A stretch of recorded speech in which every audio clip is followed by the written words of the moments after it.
Welcome to Accelerate Learning. On this CD, it's going to help your comprehension and improve your ability to release as much as 85%. And we found that by asking questions and having you repeat what I'm saying, it helps you accelerate your learning. So if you follow along, we're going to handle some very important aspects of releasing. And then I'd like you to repeat what it is that I'm saying so it can be comprehended in a much easier, lighter way. So, the first thing I'm going to say is that the mind is creative. What did I say? Okay, thank you. And mind and want equals lack. What did I say? Okay. Now, when we're wanting something, if you look up the dictionary's definition of want, it's easily the most negative word in the history of the planet. The definition of want is lack, despair, and poverty. And so the mind is creative. What did I say? And want equals lack. And you can't stand up and sit down at the same time. You either want or you have. So here's what I'd like you to do before we begin. I'd like you to stand up and sit down at the same time. It can't be done. So you either want or you have. You can't do both any more than you can stand up and sit down at the same time. You're either standing up or sitting down. You're either wanting or having. It's far better to live in a world of having than living in a world of wanting, because wanting is suffering. What did I say about wanting? Thank you. Now, there are three aspects of mind. The first aspect of mind is the sensing aspect of mind. It's hot, it's cold. Animals have it, we have it. So what is the first aspect of mind? The sensing. What did I say? Thank you. And the second aspect of mind is the recording and playing back aspect of mind. It's probably the worst aspect of mind that we could have. Now, animals have it, and we have it. It's a recording and playing back aspect. The sound that plays in your head. Sometimes it plays a nice sound and sometimes not just a nice sound. Who said we had to listen to it and whose voice is it? So it's recording and playing back everything, and it's recording it whether you like it or not. And when you're on automatic, it's playing automatically from the past. So where do we get all these fears and angers and frustrations and guilt? It's all from the past, and somebody comes along and pushes your button. Now, as I said, the recording and automatic aspect of mind, animals have it and we have it. So, for example, you take an elephant. It's a little baby. You tie a stake to it. You tie a rope to the stake, and the animal wires up, I can't move. 2 years later, when it weighs a ton, it's still recorded that I can't move. It's not discriminating, so it doesn't move. In a second, you could just flip its leg and the stake would come out and the animal would move. Third aspect of mind is the most important aspect of mind. It's the discriminating aspect of mind. The ability to discriminate, to see what really is. For example, if you're in a relationship with somebody and you're screaming and yelling at them, you're not discriminating. You're on automatic. From the past, you're screaming and yelling. Because if you would discriminate, you'd realize that you can get along better with people without screaming and yelling. You could love them. The problem is most people don't know what love is. For most people, what love is as long as you do what I want you to do, I love you, and the minute you don't, I'll kill you. So let's go through it. The first aspect of mind is the sensing aspect of mind. What is the first aspect of mind? Thank you. And the sensing aspect of mind is it's hot and it's cold. What did I say? Thank you. The second aspect of mind is the automatic recording and playing back aspect of mind. What is the second aspect of mind? Thank you. And the third aspect of mind, the most important aspect of mind, is the ability to discriminate. What is the third aspect of mind? Now, discrimination means you see things clearly. When you release, you start to see things clearly. For example, you're driving in the car and somebody flips you off and you start chasing them. That's an automatic response. You're not discriminating. And all of a sudden you pull up alongside this car and you look inside and you're angry and you're about to start a hassle with the person. And you look inside the car and there's this 6-foot guy weighs 300 pounds. Quickly you start backing up real fast. That's the ability to discriminate. Now, if you were discriminating to start with, you wouldn't be chasing the person because what's the big deal? So he flipped you off. I say, what you think of me is none of my business. Say it. What you think of me is none of my business. Everybody has judgments. So, if you can follow along and say, what you think of me is none of my business, that'll help you in life. Now, the ego wants to be right. It always wants to be right. It doesn't help you. Would you rather be right, or would you rather be rich? Or would you rather be abundant, or would you rather be happy? You got to discriminate. Asking those questions will help you discriminate. Now, another thing that we're not clear about is attachments and aversions. So I'm going to go over that with you in a very clear way. An attachment is a desire to have something. I got to have it. What is an attachment? Thank you. And an aversion is a desire to get that away from me. What is an aversion? Okay, now we have 1 million attachments and aversions. And doing attachments and aversions will help you get off automatic and help you get to discriminate. Most of us have 9 million attachments and aversions. You have an attachment to your children, you have an aversion to them. You have an attachment to your mother, you have an aversion to her. You don't like to go over there during Christmas time or whatever. You have an attachment to yourself, you have an aversion to yourself. You have an attachment to your body, you have an aversion to your body. You have an attachment to money, and you have an aversion to money. Say, for example, you have an attachment to money. Everybody has one. You know you want more. But if you don't have enough on a subconscious level, you must have an aversion to money.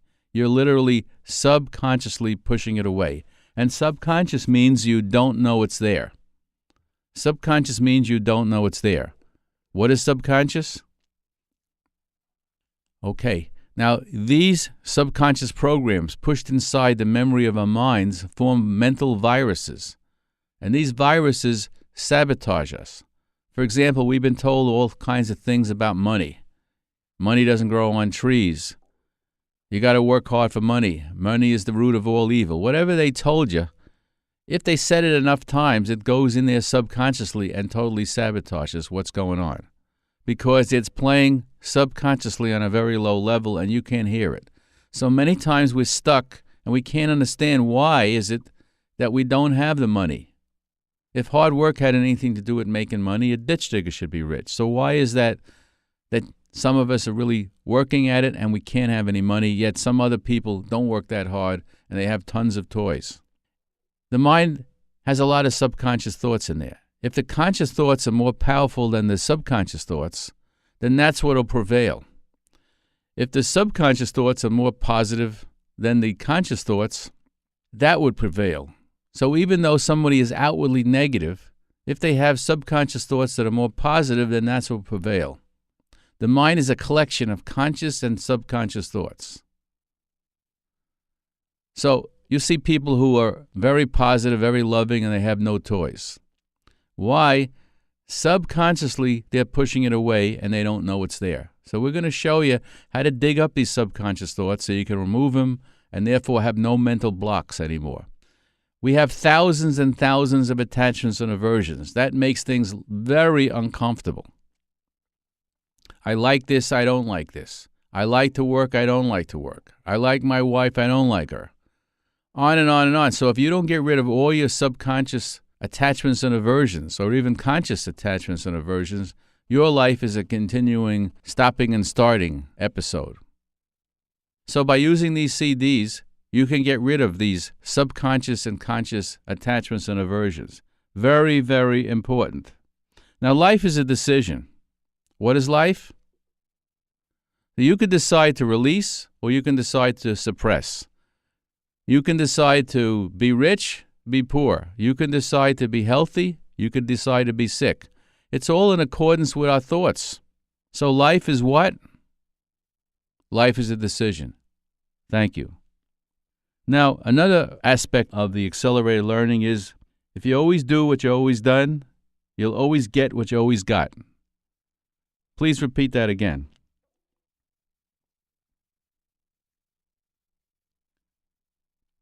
Thank you. Now, there are 3 ways to release. The first way is the kinesthetic way of releasing. That's a body thing. You put your head down, you notice a contraction, you open up the door, and you let the energy go. So the first way of releasing is the kinesthetic. What is the first way of releasing? Thank you. The second way of releasing, for lack of a better explanation, is the figuring it out way of releasing. You ask your mind. Ask your mind if it knows what it's talking about. You have a problem? Ask your mind if it can resolve or it knows what the answer is. It doesn't know. All right? So asking something that doesn't know is silly. It's like looking in an empty file cabinet for an answer that's not there, but you're going to keep looking and looking and looking. Can you see how silly that is? The second thing is it says, okay, you haven't been able to figure it out. Okay, beat yourself up. Now, what kind of friend is that? Why would you listen to something that tells you to beat yourself up if you can't figure something out? That's because the mind is not your friend. It's looking to get you. It loves negativity. It survives on negativity. So could you let go of disapproving of yourself? Does it help you? You need to discriminate. By disapproving of yourself, does that resolve the problem? No, it doesn't. So could you let go of disapproving of yourself? And more. And more. Another good aspect of discrimination is, could you give yourself some approval? That's a decision. I'm going to beat myself up, or I'm going to give myself approval. I'm going to love myself. You decide. Who decides for you? You do. So could you give yourself some approval right now? And more. And more. Some of us can't do that. We don't know how to give ourselves approval because we're in such a habit of beating ourselves up, and it's been going on for so long, it's an automatic process and we can't seem to stop. Now, if you have a contraction in your stomach, your chest, and you're disapproving of yourself and it won't go, you look down, you notice the contraction in your stomach, your chest, and you look right at it and you say, go, go, and it'll start moving. So that's a little tip. So the second way of releasing is the figuring it out way. What's the second way? Thank you. And the third way of releasing, which is the most powerful way of releasing, is seeing things as wanting approval, wanting control, and wanting to be safe. The 3 wants. So what is the third way of releasing? All right. Now, wanting approval is a lacking approval feeling. Wanting approval is a lacking approval feeling. What is wanting approval? Thank you. And wanting control is a out of control feeling and a lacking control feeling. What is wanting control? An out of control feeling and a lacking control feeling. This will help you release and get you clearer so you can discriminate. Because the mind says, well, if I let go of wanting to control, I'll be out of control. You're already out of control. So you're not discriminating. This is going to help you release and see it clearly. Oh, if I let go of wanting approval, I won't have it. You don't have it anyway, so you got nothing to lose. So could you let go of wanting approval? Could you let go of wanting to control? Can you let go of those lacking feelings? Now, wanting to be safe and wanting to be secure and wanting to survive is also a lacking safety feeling. Could you let go of that lacking safety feeling? And more, and more. Now, you can't stand up and sit down at the same time, and you can't want and have at the same time. Get that clear in your mind. You either want or you have. This will help you be able to release. Now, when you're insecure, you're into wanting approval, you're into wanting control, and you're into wanting to be safe. And when you're in AGFLAP, apathy, grief, fear, lust, anger, and pride, there is no releasing going on. So all of a sudden, you get angry. And you say, and you start to discriminate. Wait a minute. Is that wanting approval, wanting control, or wanting to be safe? Could I let go of one of those wants? Oh, it's wanting to control. Could I let go of wanting to control? When you let go of wanting to control, you move up to courageousness. And up in courageousness is where you can release. Where can you release? Thank you. And there is no releasing in AGFLAP. No releasing goes on there because you're on automatic and you can't discriminate. So you're not discriminating when you're in AGFLAP, apathy, grief, fear, lust, anger, and pride. But you can discriminate when you're up in courageousness, acceptance, and peace. So, that's me wanting to control. Could I let go of that wanting to control feeling, that lacking control feeling? Yes. The minute you say yes, you're in courageousness and the energy goes. If you don't say yes and you say no, you're on automatic and you're not releasing. You're stuck. So one has to be moving up in the courageousness in order to be releasing from moment to moment to moment. So make a decision that I'm going to be in courageousness. What are you going to be in? Thank you. Now, when you're in pride, you can't release. When you're in anger, you can't release. You're on automatic. Where did this stuff come from? So the way pride works is, I don't like the way I'm feeling, so I'll make everybody else wrong, so I never have to look at myself, and therefore I make them wrong. So you can't even see it. When you see somebody in pride, guess what? You're in pride. It takes one to know one. And that's the way it works. And how you do anything is how you do everything. So if you have fear about everything. If you're wanting to control, you want to control everything. If you have fear, the chances are your pocketbook is hindered and your health is hindered because of what you're holding in mind, the fear. And it'll affect everything. Now, when you're in apathy, grief, fear, anger, lust, and pride, AGFLAP, there is no releasing going on. When you're in peace, acceptance, and courageousness, that's where you can release. Now, the smart thing would be to welcome all feelings. What did I say? And all feelings want to leave. What did I say? Thank you. And when you're insecure, the reason you're insecure is you're into wanting approval, wanting control, and wanting to be safe. So why are we insecure? Thank you. Now, allow all feelings to come up. Every feeling wants to leave. Every feeling wants to leave. What did I say? Thank you. So repeat this over and over again, this CD. It will help you discriminate. The reason I ask you to do this is you need to get in a habit of discriminating all the time and be up in courageous acceptance and peace rather than being on automatic. So begin your CDs of the Abundance Course and pay attention to the accelerated learning aspect of it so your releasing will be more successful, faster, and easier. And I thank you for listening.